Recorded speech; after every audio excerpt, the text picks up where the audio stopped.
Hello दोस्तों, आज हम how to love your elf bride के पहले एपिसोड के बारे में बात कर रहे हैं।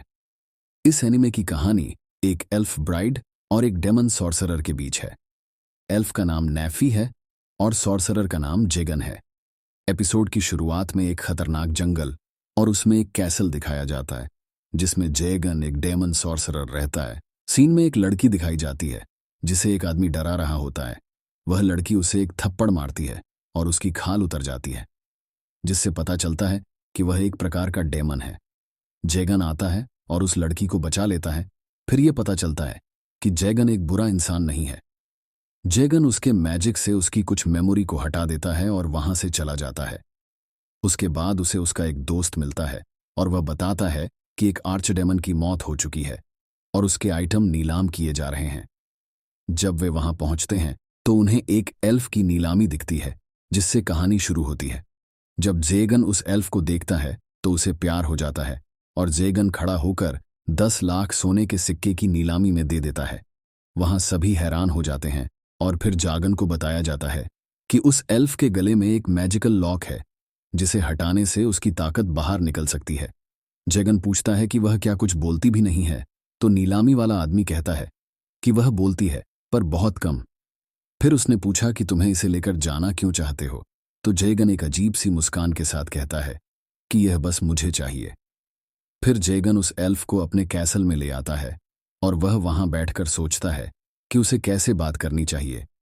एल्फ भी पहली बार किसी से ऐसे बात कर रही होती है और उससे पूछती है कि मास्टर, आप मुझे कैसे मारना पसंद करोगे। जागन को इससे काफी हैरानी होती है और फिर उसे बताता है कि वह उसे नहीं मारेगा। इसके बाद वे बातचीत करते हैं और एल्फ अपनी कहानी सुनाती है जिसमें वह एक कर्स्ड चाइल्ड है जिसका कोई परिवार नहीं होता। जेगन सोचता है कि वो भी तो बचपन में खाना चुरा कर खाता था और वो भी अपने माता पिता को नहीं जानता है। सो इस पॉइंट पर जेगन बहुत इमोशनल हो जाता है, पर वो अपने इमोशन पर कंट्रोल करता है और सोचता है कि इसे भी तो स्लेव बनाकर रखा गया है, तो ऐसे ख्याल आना नॉर्मल सी बात है। तो फिर जेगन कहता है कि मैं तुम्हें नहीं मारूंगा, अब तुम्हें मेरी एक बात माननी पड़ेगी कि सिर्फ अब तुम मेरे लिए जियोगी।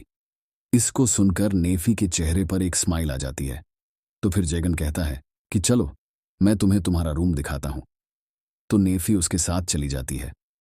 जेगन उसका हाथ पकड़कर उसे ले जा रहा होता है और सोचता है कि इसका हाथ कितना सॉफ्ट है, कोई इसे कैसे स्लेव बना सकता है और ये कितनी क्यूट भी है। हम देखते हैं कि जेगन बहुत नर्वस होता है और उसी समय नेफी गिरने वाली होती है कि जेगन उसे अपने हीरो की स्टाइल में बचा लेता है और कहता है कि अच्छे से चलो मिस, बस बस अब आप सब लोग भावनाओं में मत डूबो। तो जब वो रूम में घुसते हैं तो उस रूम है बहुत सारे लोगों को मारने के लिए मशीन रखी होती है, जिस पर नेफी कहती है कि अच्छा आप मुझे इससे मारोगे।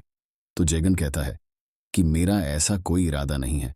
तो जेगन उस रूम में अपने मैजिक से एक तेज धमाका करता है और उस रूम में कुछ भी नहीं बचता है। फिर नेफी कहती है कि मैंने इतनी पावर कभी नहीं देखी।